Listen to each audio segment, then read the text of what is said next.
Hey guys, what's going on? Welcome back to the channel. I am Starco Gaming and we are back with another Marvel Future Fight video. Guys, if you want to have access to all the best content for Marvel Future Fight, make sure you subscribe to the channel and check the bell so you get notified when we post a new video or go live with a live stream. We stream Tuesday through Saturday 7 p.m. at Pacific time, so make sure that you get your notification on for those awesome streams. So guys, today we're going to be talking about the Spectrum, aka Monica Rambeau. We're going to be taking a look at her build, her skills, and also going to be testing her in Wall Boss Legend with both a damage proc and a CTP Rage to see what actually makes her perform the best. So let's get started, guys, by taking a quick look at her kit. Also, guys, I want to thank my good friend Phoebe LA for letting me use his account to that allow us to actually cover all that those new characters and new uniforms. So big shout out to Phoebe LA, obviously. So first, let's jump in here and let's take a quick look at the build we're actually going to be running with this character. So here we go. We have max cooldown, max single defense, max critical damage, max critical rate. With the normal damage proc, we don't have the dodge capped out yet, but once we put a rage on it, that's gonna be totally different. The special ability she gets the leadership ability, and she gets the energy projection ability. Now, if we actually take a look at the gear we have, it's gonna be pretty much 5-star 0, so nothing that special on this characters for this round. Obviously, if you drop a bunch of blessing on there and all that tralala, you know, well her out like crazy, she is going to be doing a lot better. Also, I received some feedback just before we keep going, guys, that she is actually good in PvP, not a meta in PvP, but good in PvP. Personally, I'm not going to be building her for PvP for this video. It's going to be PvE only, but the feedback I receive is that she is actually somewhat viable in PvP. Also a good leadership, because if we actually take a quick look at her lead, guys, one of those rare good lead we get these days, pretty much apply to all eyes, 36% increase of energy attack and ignore target dodge rate by 36%, which is actually pretty awesome. You know, you put her as a lead, then you get Valkyrie as a support, and you bring a regular character after that in dispatch mission, and it's gonna get a lot of ignore dodge, which is gonna be pretty awesome. But very solid leadership. If we look at the tier 1 passive, when it applied to self, increase all attack by 20%, defense by 20%, speed by 1%, and 100% chance to dodge physical attacks. So you I want to get it every 7 seconds or so, just to get that a 20% increase of all attack, obviously. If we look at the tier 2 passive, guys, we have energy amplification applied to self, decrease energy damage received by 60%, which is a lot. Increase skill damage by 25%, increase bonus damage by 35%, and 100% chance to increase critical damage by 50% on critical attack, which means that eventually you are capped at 200% critical damage when that proc, which is 100% chance to increase critical damage. So every time you do a critical attack, you're going to be doing 250% critical damage instead of doing 200%, which is actually pretty solid. Now, if we look at the skills, we have the basic, well, the first skill here, stun 3 seconds, 70% chance of missing attack and sub damage, which is actually not a bad skill. Second skill, shock damage and 70% chance of missing attack, and increase guaranteed critical rate. Guaranteed critical rate is very important with that tier 2 passive, because guaranteed critical rate gives you even more chance to actually get that critical attack to get 250% critical damage instead of 200. So very important. Also, 100% chance for immunity to all damage. So that second skill is going to be very important to keep up, to use every 7 seconds. Every 7 seconds, it needs to be in your rotation for that guaranteed critical rate. Then we have the third skill. Third skill is HP recovery, invincibility, and also damage accumulation. Basically, accumulate 10% of true damage dealt to enemy regardless of defense and dodge rate. So it's based on damage done and not damage received, which is pretty awesome. 0.7% increase of all attack for each 1% accumulated damage proportional to max accumulated damage. And the total of accumulated true damage cannot pass 10,000. And then we have the fourth skill. Fourth skill, if you're running with the damage proc, this is the skill you actually want to land your damage proc on. Deal 40% shock damage, incapacitation, remove action, active boss from the target. Wall boss ultimate skill here, 5% decrease of all defense, stack up to 50%, ignore immunity, increase lightning damage by 30% and some lightning damage. Sadly, this is only one ability that does lightning damage, guys, so a CTP at Judgment is not going to be optimal on her. And then we have the fifth skill. 70% chance of missing attack, paralyzes, ignore immunity, applied to self, 50% chance to penetrate with super armor, barrier, shield, all damage, immune, invincibility effect, increase all attack by 30%, all attack and defense by 30%, speed by 6%, critical rate by 20%, and remove incapacitation. Now the rotation is actually going to be pretty simple, guys. You want to get your proc on your fourth skill, and then after that you have your second skill up, second skill's buff up at all time, fifth skill buff up at all time, and you accumulated damage buff up at all time. So pretty much you're going to be doing a mix of 5, 3, 2, and proc on 4. The third skill, actually, you have to do the whole skill, otherwise you're not getting everything that you need to get from the third skill. The fifth skill can actually be a cancel, instant cancel. So basically, the third skill is a daily cancel, fifth skill is instant cancel, and the second skill is intense cancel if you want to sync your proc properly. And also, guys, when the awakening skill, the ultimate skill, is available, you can also proc on that skill, which actually is going to give you quite a good amount of damage. As you can see here, shock damage, stun, remove active buff from target, 80% chance of missing attack, 60% ignore immunity, defense down, so good for wall boss ultimate. Critical rate increased by 35%, critical damage increased by 35%, ignore target dodge rate by 70% for 12 seconds. If you pair that with her leadership, she pretty much gets 100% ignore target dodge rate for 12 seconds when she used that ability. So very, very good for dispatch mission.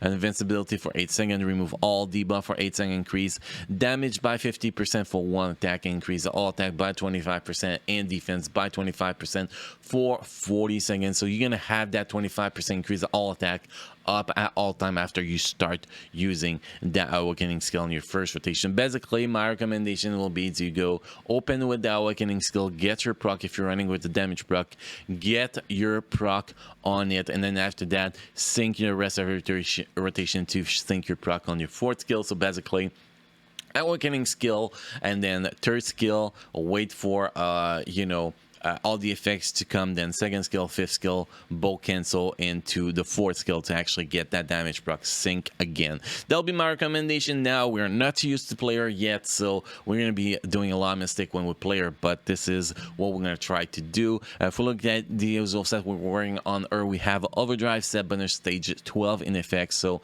we get 8.5% all attack, all defense, critical rate, critical damage, 8.1% ignore defense, and a 40% increase of all attack. And custom gear, we are running with a max HP and increased damage 200%. Then that's going to be for the first run. The second run, we're going to drop a CTP of Rage on her, and we're going to be testing her with a CTP of Rage. I do believe she's going to be working so much better with a CTP of Rage, but that is just my personal opinion. So let's jump in Wall Boss Legend. We're going to go against Null, because I feel like Null is the best test, because you have to deal with so much shit against Null that it really show you what characters can actually do. Obviously, this is only stage 9. We could do much higher probably with her, but we're gonna stick to stage 9. I am pretty inexperienced with Wall Boss Legend, but in about 3 weeks, guys, we're gonna be unlocking Wall Boss Legend on the free-to-play account, so we are going to be getting a lot more experience, and we're gonna get a lot better at this, obviously. So let's get going here. So we are going to start with that awakening skill again, like I talked about. We're going to drop the proc on there. See, the damage is actually not that bad. Third skill, that, and the fourth skill here, you can see the damage on the fourth skill. That was definitely not optimal. That was actually pretty shitty damage. Now we got CC. Wow, that is a long ass CC, man. Here we go. We did not get the proc that time on the fourth skill, so we're just gonna wait here for the awakening skill to be available again, and then we're gonna use it again. Here we go. Now we got the proc. This is a terrible run. I feel like she's gonna be playing a lot better with the CTP of Rage, to be honest. Here we go, fourth skill here. See, the fourth skill was a little bit better, but the end is not optimal, and the rotation is quite long if you go with a damage proc, and you're gonna end up getting CC so much, which is pretty ridiculous. See, the third skill, you have to let that third skill go if you actually want to get healed, which is a big issue with it, I think. Now we're gonna chain it with the awakening skill here, and you know, with a 200% proc, I'm not really satisfied with what we are getting here. To be honest, that will not make me very happy to play her with a proc. So that kind of give us the idea with a proc, guys. Next, we're gonna drop a CTP of Rage on her and see the difference when we're getting the benefit of all those skills going at the same time and getting the benefit of the damage proc. That is really what we want to see, and we're playing with the wheel count, so you know, there's a shit ton of CTP of Rage here. We need one that has about 27% dodge. So we're going to see. We have this one, but this one is not maxed out. So we cannot really use this one. We have this one. Okay, do we have another one that's a little bit weaker? No, they're all pretty damn strong. So I'll take the weakest one here, which is this one. We're going to equip this one, and that's going to cap out that... that dodge rate here, probably, unless I miscalculated. No, we have that dodge rate cap, see 3% over the cap, so that was actually a perfect choice for a CTP of Rage. We're going to go back in there, and now we're going to showcase what kind of power she's going to have with that CTP of Rage. She's not going to be a meta, guys. You know, those people that expect every new characters, every new uniform to be the top meta in the game are going to be pretty disappointed with her, but that does not mean that she is not a good character. She has great damage, she has great survivability, she has great everything pretty much. Here we go. You can see pretty decent damage now that we're running with a CTP of Rage, and you can see we are getting so much more out of that fourth skill now. This is actually pretty damn solid. Still getting CC like crazy here, but that is part of the deal. But being able to do the fourth skill while we have all these buff on is a huge advantage. I actually made it out this time, guys. I'm getting better at this, right? Here we go. The awakening skill, you actually want to trigger the proc really early on, apparently. Did not work that good here. But here we go. Less than a minute to, well, if I did not get kicked out here, that would have been less than a minute to actually get to the next phase. So this is actually pretty good. See, the next phase is already up here. So damage wise, she is pretty good. She could definitely, you know, with blessing and that, do stage, in my opinion, 30 plus if she can meet the requirement. With somebody that understand World Boss Legend a little bit more than me, obviously, but as you can see, the damage is very, very solid here. And with a CTP of Rage, you pretty much just smash skills till the proc trigger, and then you use your proc ability here. See, that's pretty much all we do it, and she has great survivability. So as long as you don't play like a noob and get caught somewhere you're not supposed to get caught, you should be able to get some great result here. It's like when the proc trigger with the Rage, you're just gonna hit that second skill and then chain with whatever proc skill you want it to go next, and you're gonna get a shit ton of damage, which is actually pretty great. So you can even chain that awakening skill with that next skill. And you can see here, already down to 11 bars, which is pretty damn solid if you ask me. Makes it pretty damn easy. Kind of trying to avoid taking the tornadoes here, which was working pretty good. So definitely she is going to be working so much better with a CTP of Rage compared to the CTP of Energy. Here we're going to try to avoid the damage, which we did well. I don't remember where I need to be standing next. Oh, right here. So I was right next to it. So we actually succeeded in doing something great here, huh? Here we go. That shall be triggering the last phase, and we will be ready to finish up in like less than 3 minutes on stage 9 here.